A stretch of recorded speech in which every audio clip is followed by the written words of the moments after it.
Good evening and welcome to Crawley Borough Council's Overview and Scrutiny Commission meeting of the 10th of March. I am Councillor Marion Ayling, Chair of the Overview and Scrutiny Commission. There are no scheduled fire drills tonight, so in the event of a fire alarm sounding, please leave the building via the main spiral staircase and through the main reception doors. Once outside, please turn left and make your way to the fire assembly point located beyond the multi-storey car park on Exchange Road. If you are unable to use the stairs, please wait in the council chamber and you will be guided by a member of staff to the evacuation lift. This meeting is being live streamed by the council's YouTube channel. Please note that there are no comment functions available as part of the webcasting. The council is the data controller and will retain the data collected during the webcast. This is done in accordance to the Council's published data retention policy. Councillors are reminded to take note of what is displayed on the screen displayed on the screen is in the room as it shows what is being recorded and webcast. Cameras are currently set to capture you in the seated position, so please remain seated when speaking. You can request to speak as usual in the committee by raising your hand.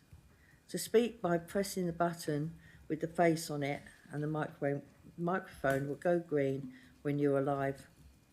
We will now start the meeting with apologies of absence. Do we have any? Yep, thank you, Chair. So apologies from Councillor Imtiaz Khan. Thank you. Does any member have any disclosure of interest or whipping declaration? Councillor Hillier. Yes, for item 6, HASC, I'm a NHS public governor. Okay. Oh, sorry, Councillor Lanza. Thank you, Chair. So item 6, as a member of West Sussex County Council and Cabinet Member for Public Health and Wellbeing, that's personal interest. Item 10, in Part B, personal interest as a member of West Sussex County Council. Thank you. Anyone else? No. We now come to the minutes of the last meeting held on the 3rd of February. Does the Commission agree these minutes? Do we agree them? Agreed. Thank you. We have no public in attendance, so we will move on. We have 50. Oh, okay. We will now start the meeting with the Housing Compliance Policies report from Councillor Irvine, Cabinet Member for Housing, Amanda Kendall, Head of Crawley Homes, and Jeff Taran, Compliance, Health and Safety and Building Safety Manager. Can you please introduce your report, Councillor Irvine? Yes, thank you, Chair, and it's nice to be back at the OSC yet again, and we've got quite a few new policies coming through in the not too distant near future, so you might well be seeing me at future meetings if you so wish. Tonight we have 3 policies to consider: fire safety in hostels, fire safety in shelter schemes, and personal mobility devices. As you know, we're working through our policies and getting them committed to paper because it makes it more transparent for tenants, for everyone involved, to have things that are written down rather than things that are just contained verbally within the organisation. I do think that although we've done this several times now and we've considered an awful lot of policies, I think that the nature of these policies does make them probably rather more important than others, even though all policies are important, because they are concerned with people's safety. I've read them through thoroughly several times. They seem to me, as a layperson, to be completely comprehensive and fit for purpose. But then again, others may have a different point of view. So we would welcome any questions or comments that any member of the Commission has to make.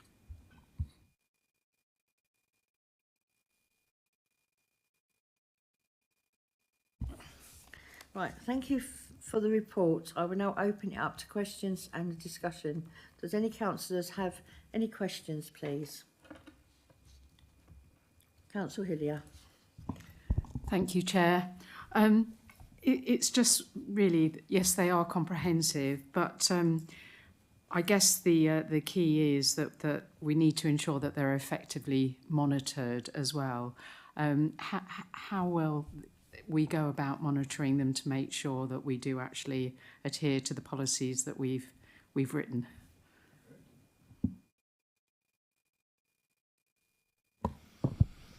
Thank you, Vice Chair. So we go on a rotation for all our audits with the Southern Internal Audit Partnership. They have tested out our fire policies, our approach to fire safety, etc. And all of the compliance policies and approach to dealing with compliance will go on a 3-yearly rotation. Apart from that, Jeff attends on a quarterly basis to the senior management team where he will present compliance information and data and make us aware of any issues that need escalating upwards. We also manage risk through our divisional risk register as well. Did you want to come in with anything, Jeff?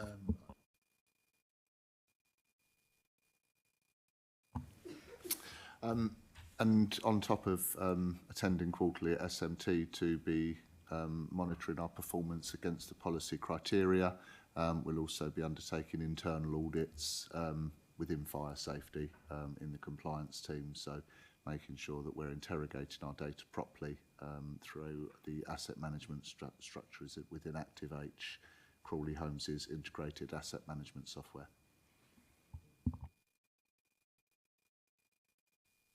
Yes, sorry, and I did ask this previously, but it's just in relation to the communal areas.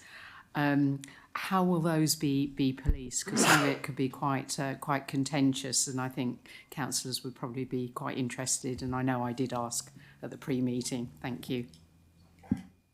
Thank you, Vice Chair. So, with regard to these two policies in particular, we have the hostels and the sheltered. There are officers, namely the hostel team, the hostel officers, and the older person support officers who regularly undertake cyclical inspections of all communal areas, all common parts of the building. So with these two specific policies, that's how the common parts, the sterile area enforcement will be undertaken, and developing a little bit further into common areas of general needs blocks of flats. We have a post, it's vacant at the moment, we have an individual delivering the role, a sterile area officer, whose specific role within Crawley Homes is to inspect all of the common parts on a cyclical basis, but aiming for attending every block once a year, undertaking a record which is held centrally and audited, and then triaging return visits, if appropriate, based on the level of risk. So if it's doormats and some shoes, obviously that's a lower risk than a mobility scooter and a barbecue, for example, and then acting on that in keeping with the appendices, the annex in the policy, and undertaking enforcement appropriately.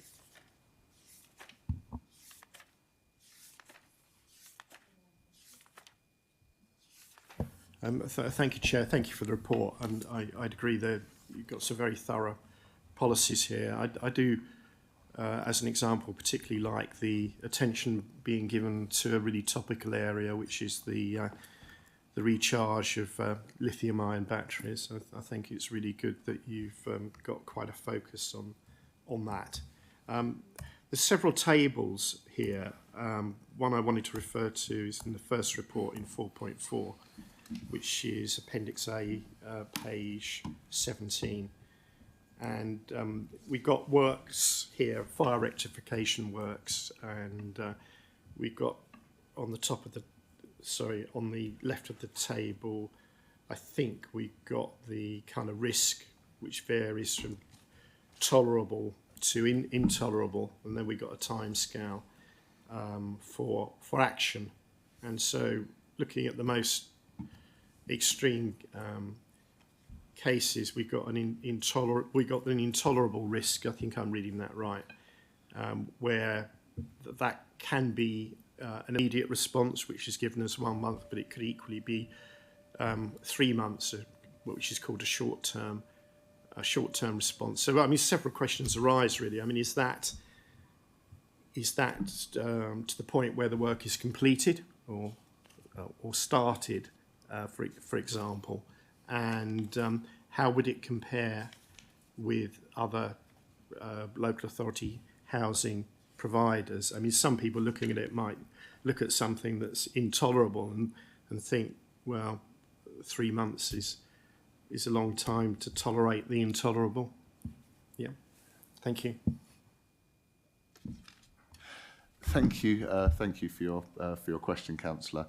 So this is taken directly from the PAS document, which fire risk assessors use as guidance, along with our partners who have helped prepare this and all of these policies. This is a guidance table, if you like, and each fire risk assessment will give a bespoke response to the different definitions of what is tolerable and what is intolerable. So you might get one instance, and again, a good example would be a mobility scooter being charged in the common parts. That would be given an immediate. So there could be some very high risk items that naturally are going to take more time. You wouldn't be able to address them immediately. You're going to need to employ a contractor, a specifically suitably accredited and skilled contractor. Hence the reason why there's a sort of intolerable amount of time given to the intolerable risk, if that makes sense. The completion timeframes are not to be started but to be fully complete. So something like a mobility scooter, if that's immediate, the fire risk assessor is looking for the responsible person, myself, to deal with that immediately. If you are having to employ potentially structural works or replace a fire door, that is something which is going to have a lead time, something which is going to need to be sort of scoped out, specified and installed. So that's the explanation which my head of service actually asked identically when this policy was first put before senior managers. Come back on that. I mean, I appreciate this is derived from PAS documents, so I'm not quarrelling with that, but I guess what's slightly different or feels slightly unusual about this is when we look, for example, at a corporate risk register, you have risk versus likelihood, which generates a threat or an overall severity, which then generates the response. And so what we have in this table, even if it's derived from a standard elsewhere, is we have a risk, but we don't have the likelihood of the risk materialising.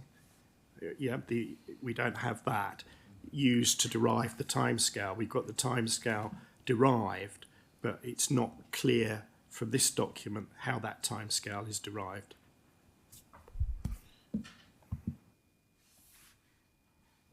I think the point is that this is a table, a generic table, and of course we would risk assess issues ourselves in conjunction with other qualified persons, for example, Fire Risk UK, who are specialist contractors that we work with.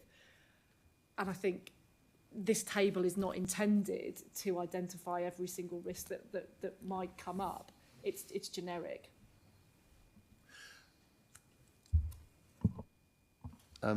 Perhaps given that this is the second time this question has been asked by individuals interrogating the document, we refer to PAS and the British standard that's appropriate. Perhaps the removal of the table might, I mean, if this policy is going to go to every one of our tenants, the same questions could arise. The important part is that our fire risk assessors adhere to PAS 79.2 when undertaking a fire risk assessment, which they do and are qualified and experienced in order to deliver. So perhaps the removal of this table would ensure there's no ambiguity as our tenants and our leaseholders are reading this document in future. Thank you for that suggestion. I mean, I didn't want to make remarks that caused the removal of information. I'd rather,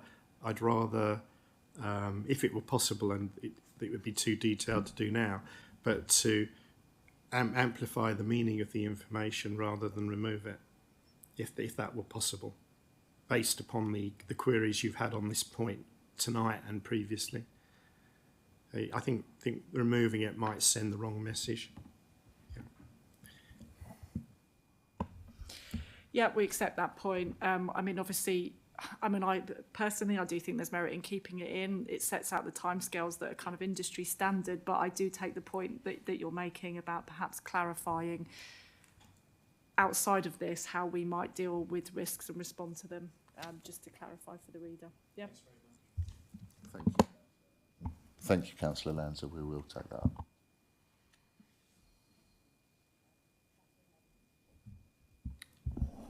Thank you, Chair. Broadly, I think these are a good set of policies, and I'm glad to see them being brought in. I do have some concerns around the mobility scooter policy, and specifically relating to the inclusion of e-bikes within that policy. I don't think it's obvious to people with an e-bike that it would come under the policy relating to mobility scooters.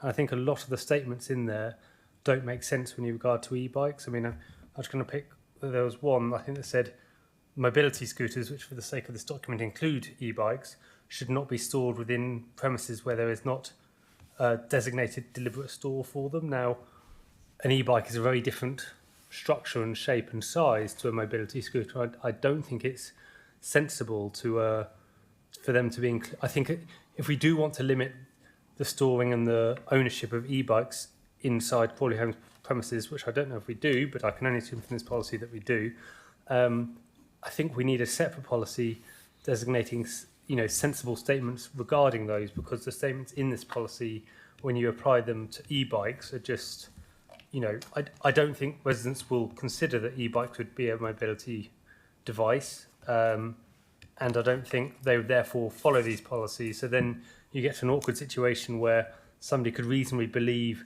they are in compliance with this policy, but actually they're not, because, for example, they might have 2 e-bikes in their home, which, according to this policy, wouldn't be allowed. As an example, I'm just picking out random bits of the policy that don't make sense when you apply them to e-bikes. So I just wondered what we thought about that.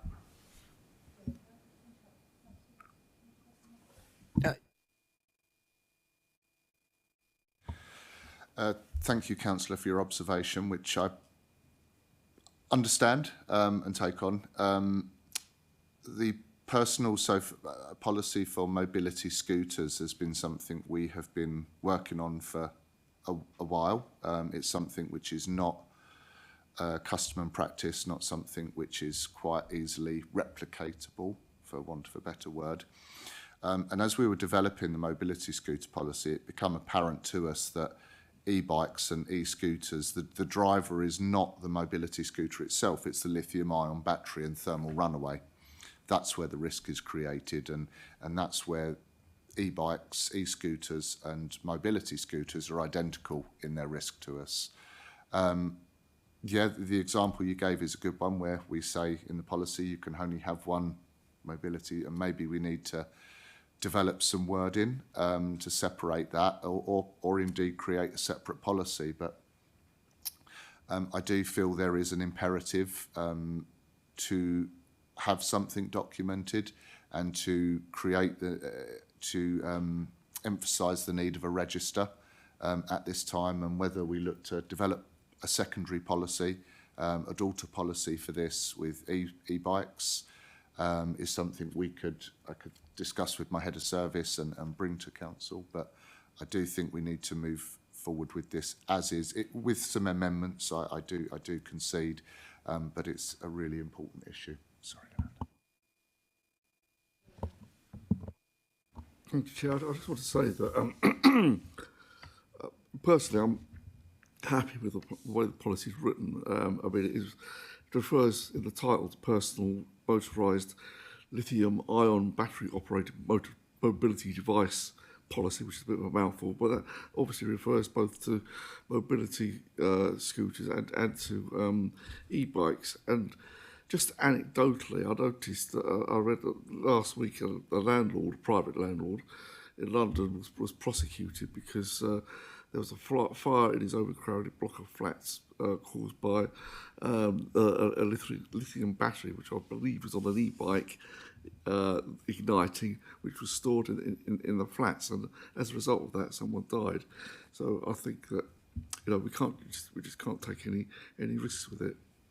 Not suggesting that the Council of London suggested we do take any risks, but I think that the all-encompassing nature of this works well. Thank you. I just want to kind of reiterate that point about risk. The risk is identical.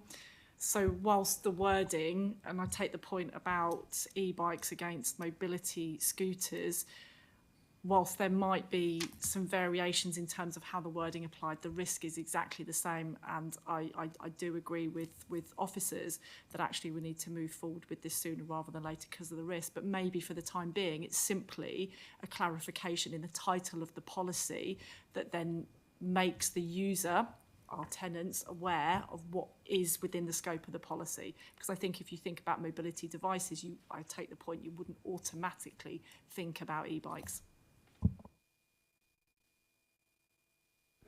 Thank you. I mean, I agree. I completely agree that e-bikes and even more so e-scooters. I've no issue with the policy on e-scooters, but I think the problem is the risk. While you've got a policy that manages the risk, the problem is because you've named and combined the policy in such a way, I think you actually increase the risk because residents will not consider themselves impacted by this policy because they will look at the contents of the policy and consider that it's a policy about mobility scooters, not a policy about e-bikes. I think you really actually need a separate policy on e-bikes because then residents might usefully go, this is a policy that applies to me. I need to look what I need to do. I don't think a resident is, if I was a resident in Crawley Homes, I wouldn't expect to have to write to Crawley Homes to go, can I store an e-bike at home? That's not the logical thing that I'd do. And I wouldn't think a policy that had recently been published about mobility scooters would make me think, yes, that must apply to me with my e-bike. So I really think actually, I understand that they are a big risk to us and we need to do something about them. I don't think lumping them in with mobility scooters is the right answer and actually might make us think, oh yes, we've done something about it and now we've got a policy so we don't need to worry about it. But actually, because we're now in this sort of mentally happy, safe space, we're actually in a worse off place because residents are still putting e-bikes in their houses without following the policy and can therefore lead to a higher risk situation.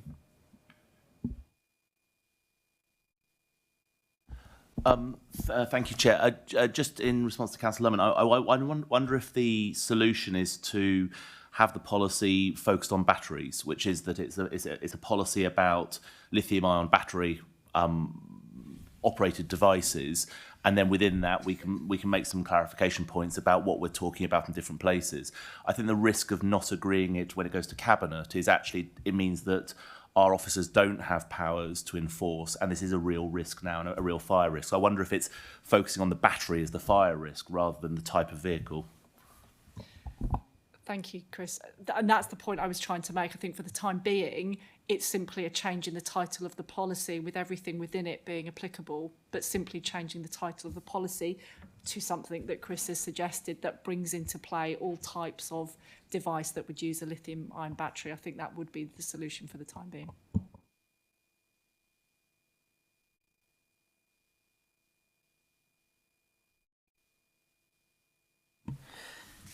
Thank you.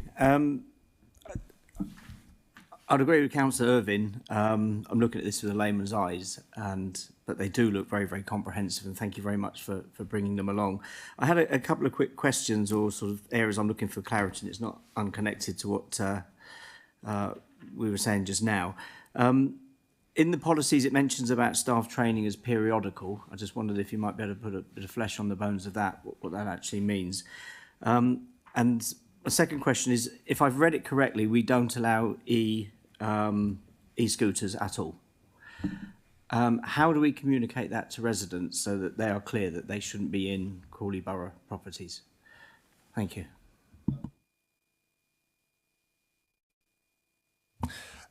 In terms of the staff training periodical, Is that in the e-scooter, the mobility device? It's so the staff training, so periodical in terms of the specific training and how frequently it's needed. I think what we need to do is maybe develop that and actually give the detail in what training requires what frequency of refresher, as it were. So whether it be fire extinguisher training or warden training, which have different levels, which I think is 3 years and 1 year respectively. But we make an amendment to the policy to detail that. Did you want to comment?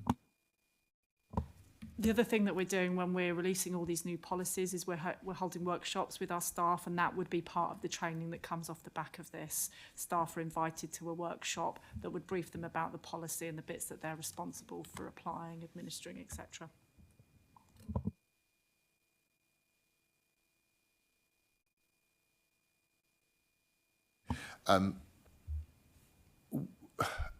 How we do that, I don't, I'll be honest, I don't quite know at this stage, but what is so critical about this and all of the seminars, I've attended so many seminars, webinars, events with through the fire industry and the fire association.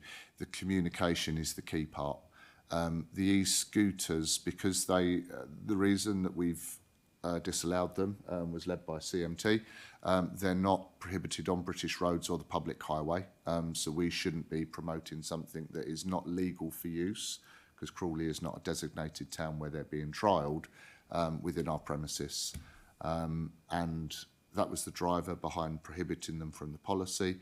But the communication piece is absolutely critical. So we'll take every avenue we can, which is social media, events within flats, part of our the cycles we do on our estate days, and also information going directly through residents' front doors, and not just blocks of flats, but all premises, all properties. We have a number of e-newsletters that we could issue as well. So I think just reiterating the point, there are a number of channels that we can get this message out to residents, as well as all our policies going on our website. I appreciate that digital is not for everybody, and not everyone can access policies, etc. that way. So it will be kind of a multitude of avenues that we share this with our tenants. Whilst this is the voice of a layman, I mean, my understanding was that in terms of these batteries, that the e-scooters are particularly problematic because they're often low grade, not meeting standards, being bought off of the internet, and then they become a really significant fire risk. And it may be that we have people in various properties that aren't aware of that, or I don't know, sometimes maybe aren't quite so diligent. So yeah, it's just getting that message across that will be very important. So thank you. Thank you, Chair. And just to develop that slightly, and mindful of time a little bit further, it's whilst our policy is focused on the high risk items and also is driven from our insurers and insurers' requirements, our obligation is also, it's lithium ion batteries in general. So that's mobile phones, that's battery pack chargers. So that's something that we will be communicating the risks to residents and making sure everyone's aware of the harm that could take place. Thank you.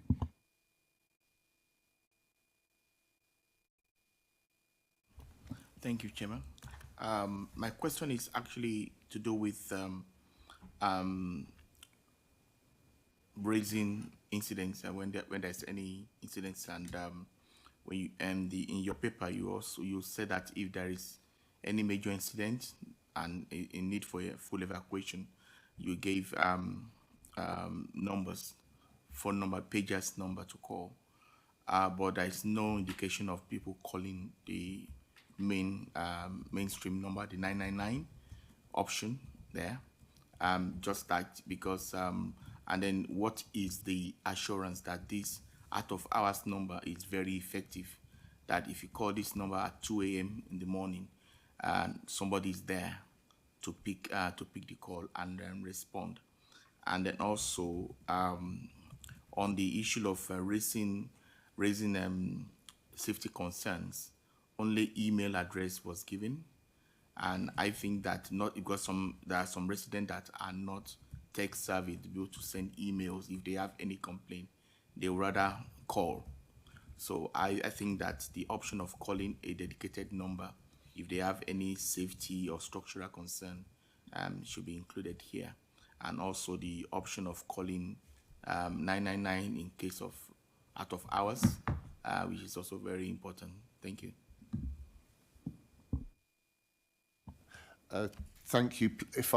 There were a number of points there raised. If I miss one, please forgive me, and would you just make sure that your points are all expressed. So the pager number, so that's the major incident escalation. So that's the council's dedicated officer who looks after these incidents. I would say on his behalf and on his track record, he does respond. There is also the duty, so the mobile number is the duty out of hours surveyor. So again, that is a very senior member of staff within Crawley Homes this time specifically. And again, that individual will answer their mobile phone, the out of hours mobile phone that's passed between senior officers. And with regard to, so there's not a specific mention of 999, but instructions to residents 8.2, how to report a fire, that is where residents would be, so the information that's around the building and information that's given to residents, that's where the information to call 999 is relayed to them. And within their building safety, building specific policy.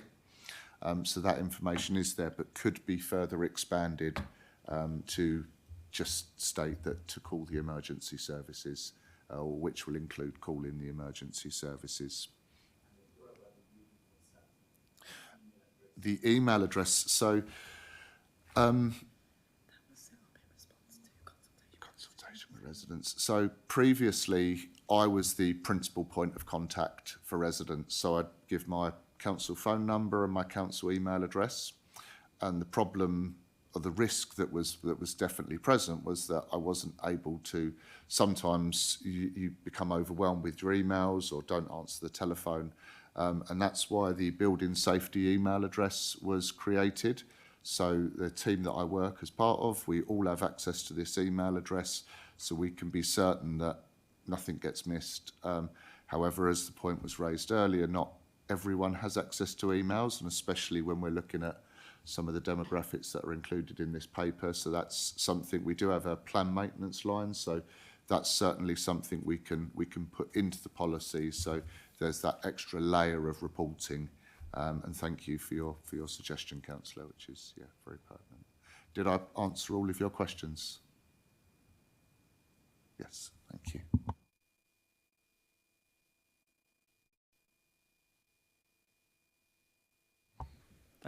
Thank you, Chair. More really comments and questions. It really hit home to me about a fire risk quite early on in my term as a recently elected councillor. When I saw something on social media in our ward concerning a fire and an incident, and although it's probably to do with the CBC emergency plan, I thought the aftercare in the aftermath of it was really very impressive. It was, without going into too much detail, it was a vulnerable person cause of it. And I think people did really well. And on that occasion, they rang 999.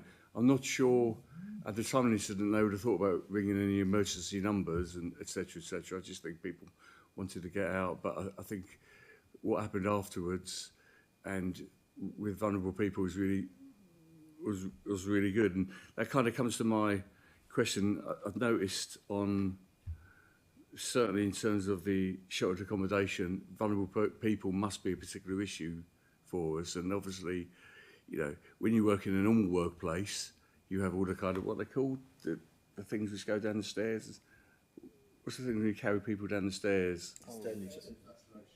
Yeah, I can't remember. The evacs. The evacs. So that must be a particular concern. And I notice you keep a list, so that's got to be updated, and that's probably the most important thing. I hope we would do that. And the other thing on the hostels, I see there's a 3-month fire drill. Do we actually keep to that now? And I assume the hostel managers would do that, because obviously you can't do it in lots of other blocks, but in terms of hostels, I imagine that's one place you could be able to organise it. So I would hope that that's done. But on the whole, it's good. But I think going back to Councillor Russell's point about advertising, people do get concerned about, you know, what they can and can't do, and obviously it doesn't impinge on the tenancy agreement, but certainly community areas and things like e-bikes and stuff, it does need to be advertised. And I think in the end, people got to remember that the reason we're doing this is for fire risk and their safety.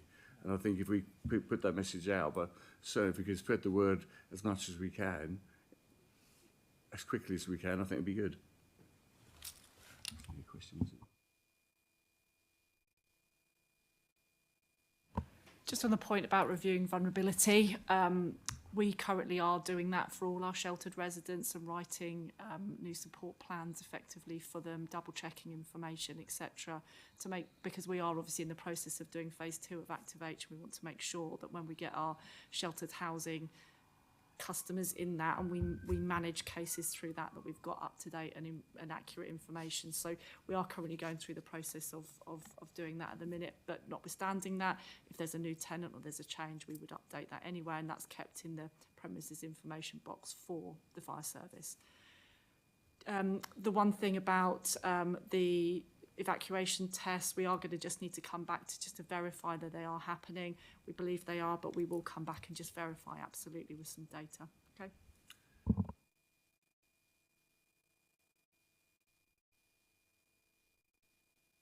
Thank you, Chair. One of the things we'd also looked at proactively is PEEPS, which is a personal emergency evacuation plan, specifically for our higher risk buildings, so the 2 18-metre buildings, and the demographic within the sheltered schemes, because they're both defend in place, stay put. It's something we'd explored, something we'd looked into how we would collate, capture all the information and then come up with an appropriate individual risk-based plan. And it's something that we are pausing on at the moment after taking guidance, because it's something that the government have clearly said they're going to outline. It's on their legislative framework agenda, and actually the best thing we can do is wait for the guidance rather than try and presuppose what's in there. Wait for the guidance and then react to it accordingly. Thank you, Chair.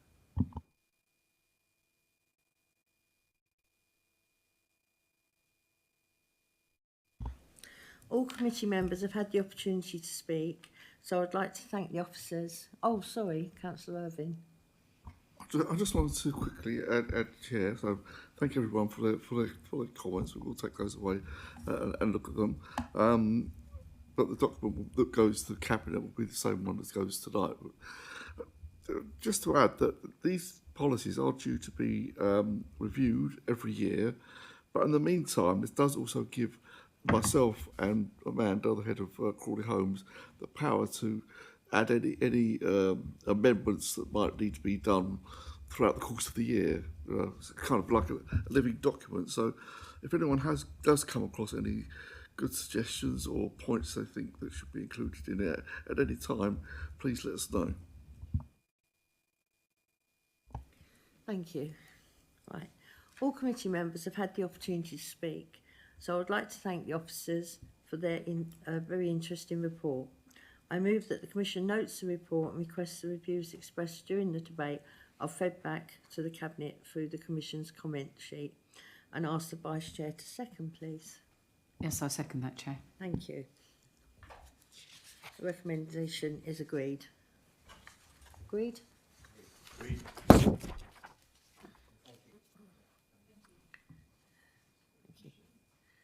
The last meeting of the HASC took place on the 5th of March. Councillor Khan, please can you have an update, please? Hello everyone, this will be an update on HASC meeting which happened last week. So I want to report on the 3 items of interest that will be of interest to this committee, which were up for discussion. The first item was the South East Coast Ambulance Service improvement journey update. So to give you a bit of background on this, so since 2024, since the last update to HASC, the Trust has continued to focus on improving operational performances and has been meeting with the NHS England Recovery Support Programme regularly, and it's also completed the development of its long-term clinical-led strategy. So in 2025 to 2026, the Trust will continue to operate on implementing its new strategy, which will also include enhancing the experiences for our patients and people, and the Trust will continue to work collaboratively with its system partners in the delivery of the urgent and emergency care. So the next item which I want to update everyone on is the Adult Improvement Plan and CQC.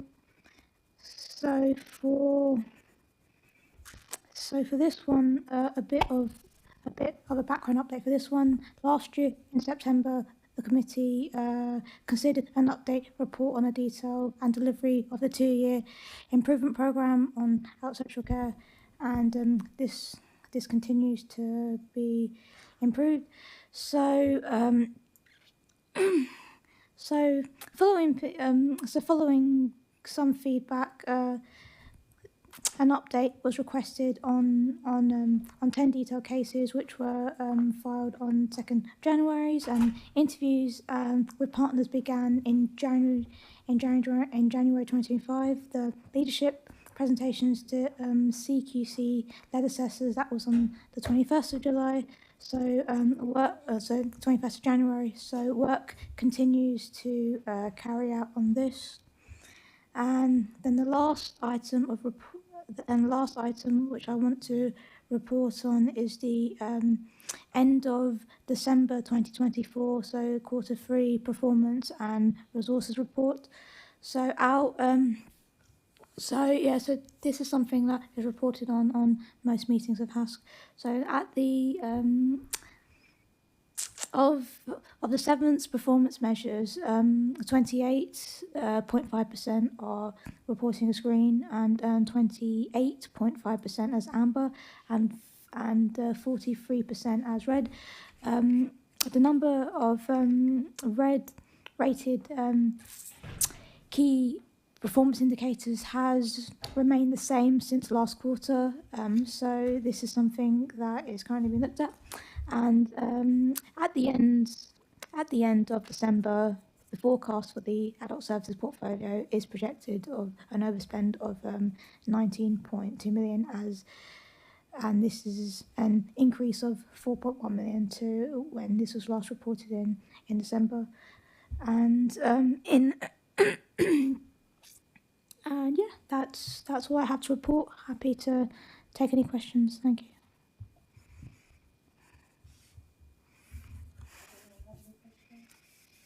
Well, I don't know if it's relevant, Chair, but I'm glad you mentioned South East Coast Ambulance Service, because just anecdotally the other day I was told quite a shocking story. My friend's husband, he's in his late 70s, had a bit of a fall, had a bit of a knock, and it's not so much, it took 3 hours, an ambulance didn't actually come, but I think I was slightly concerned in that situation that without any triage, after 3 hours they just phoned up and said, can you make your own way, without really doing some triage. So I'd be quite interested in what kind of advice and what kind of complaints procedure, because they hadn't complained, this happened last October, and obviously should have complained before, but I was slightly concerned to hear that. Not so much that happened, because it does happen, and I think we understand. I think there's a television programme on concerning Hampshire at the moment, the kind of long way to ambulance, and we know about demand and stuff, but how they handle complaints and learn from it and actually communicate what's going on and the lack of ambulances will be the kind of thing I hope the Scrutiny Committee in West Sussex would look at. Yeah, can I respond? Yeah, the ambulance service is definitely something that is a main focus of the committee, and like stories like this, obviously of great interest. So this is definitely something I can raise again. Thank you. Yeah.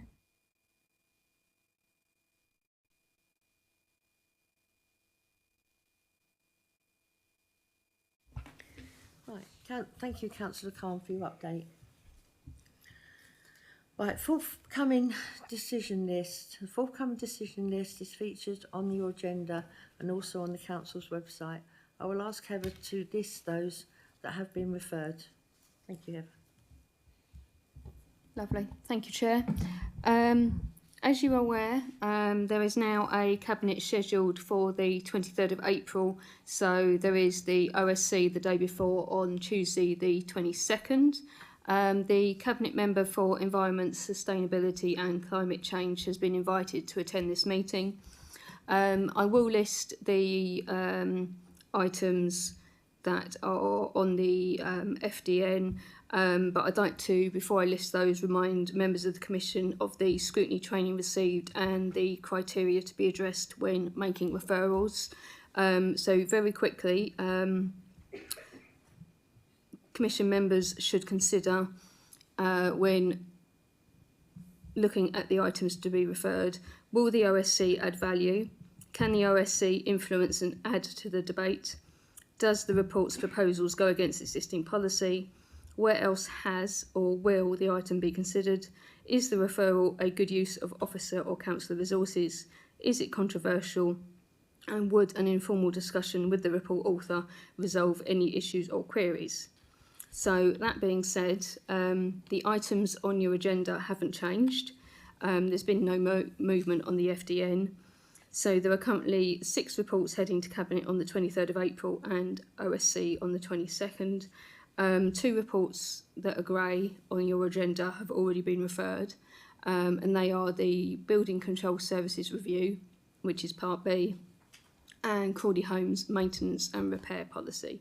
So those 2 have already been referred, and the other reports are going to, or due to go to Cabinet, which are Crawley Homes. So they are the Crawley Homes Damp and Mould Policy, Crawley Homes Compliant Policies, Water Safety and Asbestos, Crawley Homes Domestic Abuse Policy, and Crawley Homes Resident Engagement Strategy.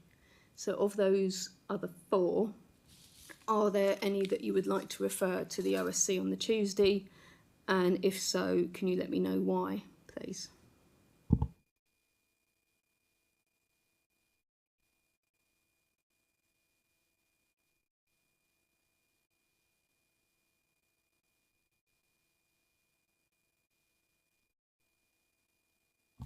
I would like the, first of all, the Crawley Homes Damp and Mould Policy. In terms of the criteria you just read out, I think it's quite not a controversial subject, but an interest to many tenants.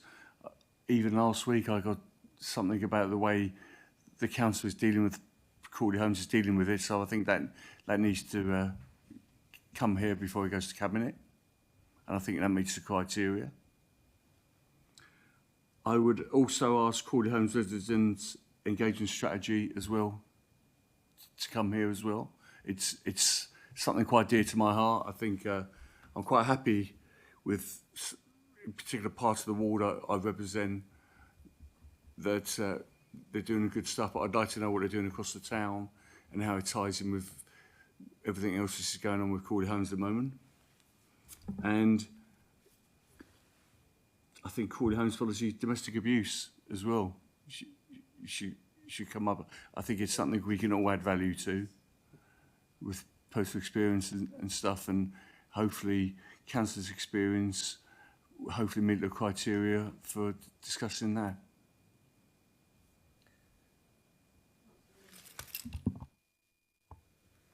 Thank you, Chair.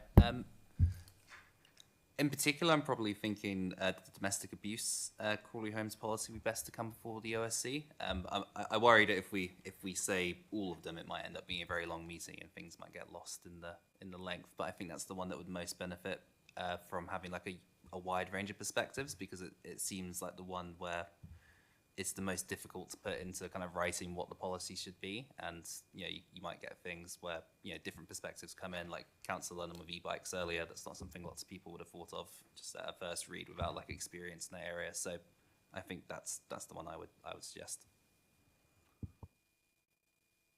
Yeah, I'd just like to say that the 2 policies that I had in mind were the domestic abuse and the damp and mould for exactly the same reasons as you both suggested. But Councillor Russell. I'm certainly in full agreement on those two. I think with the damp and the mould, having the opportunity to discuss the policy, but also to go through it with officers, I think will be very valuable to us as councillors when we come to work with our residents. Having done my reading for today over the weekend, I was a little bit sceptical about the policies that we'd asked to be brought forward today. However, having been in that discussion, I actually think it was really, really valuable. And I think I would want the damp and the mould and the domestic abuse for sure. I do like the idea of having the conversations and looking through and working with on the residents' engagement. I think lots of people around this council chamber have a lot of experience that they might be able to bring from their own occupations and ways in which we may be able to help and benefit. So I would go with 3, but we'd have to compromise on 2. Okay, so do we have 2 or do we have 3? Which would people, which would commission? The 3? 3, okay. So, just to confirm, you have Building Control Services review, you have Crawley Homes Maintenance and Repair, you have Crawley Homes Damp and Mould, you have Crawley Homes Policy Domestic Abuse, and you have Crawley Homes Resident Engagement Strategy. Everyone agree? Not, yeah, not the water safety and asbestos. Because you've already referred. I suppose. Sorry, are you? Well, no, not if you were recognised first. That's fine. But I didn't recognise anybody, so if you'd like to speak first, Bob. Councillor Lanza. Thank you, Chair. I mean, I think all 3 that there seems to be consensus on certainly have merit, and I support that. They're all topical as well. I mean, damp and mould has been very much in the news in recent years. But I would also argue for the asbestos one, in fact, given the age profile of our housing stock, it would be quite interesting, I think, to put in the public domain the scale of the remaining issue, which possibly we're tempted to underestimate these days, and how it should be recognised, dealt with from a public safety perspective as well as a contractor safety. Thank you.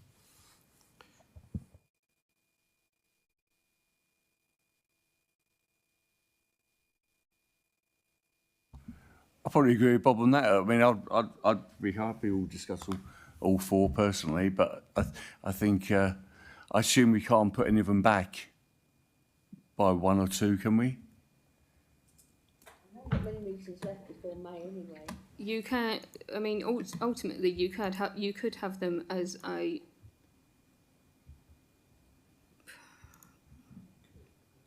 You could have them as a provisional referral. However, you would only have about 3-4 days to let me know if you actually wanted them as a confirmed. You can't delay it to the next. No, of course you No, can. no, No. no, you And can't I delay assume it. they're You all can't- going you to can't- cabinet, Michael. No, you can't. You wouldn't be able to delay it because they are going to cabinet on the 23rd, which is the following day. But you could have them as a provisional, but you would have to let me know within about 3 days with You them. might as well. I don't think, thank you, Chair, I don't think we should feel too nervous about the time on the agenda. I mean, the Cabinet member and the officers presented this in a very efficient manner this evening, the 3 policies this evening. So I've no reason to doubt that they'd be capable of doing the same again.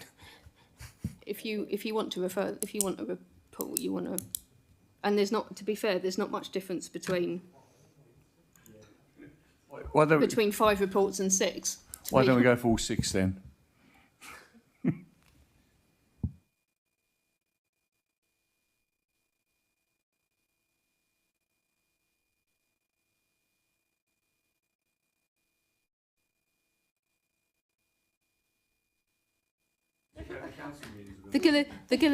The meeting has a guillotine for a reason at half. I haven't used the guillotine in the 2 years that I've been At 9:30, so.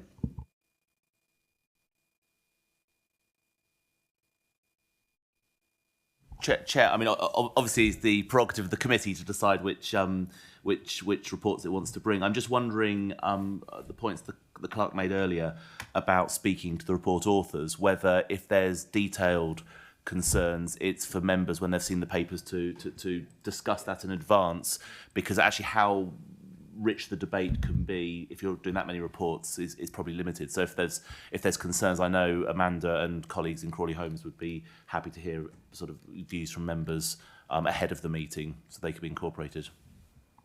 I'm quite happy to put written questions in like we did on the meeting before last, as long as I can repeat those written questions verbally, so everyone gets a chance to hear those very interesting questions I've just asked in writing.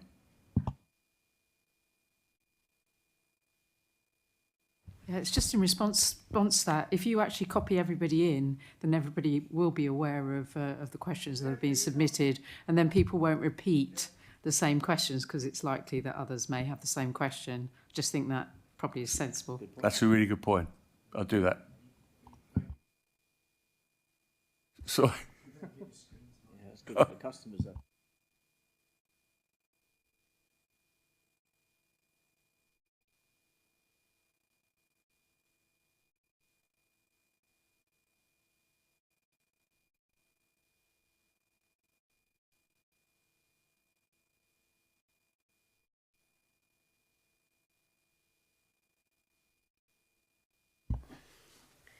Right, we now come to Part B, exempt report. This is a confidential section of the meeting.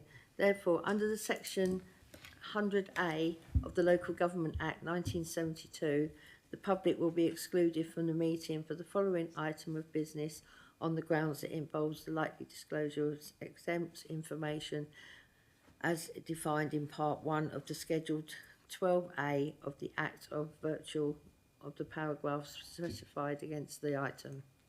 The recording and live stream will now finish, so we wish to thank everybody for watching. Thank you.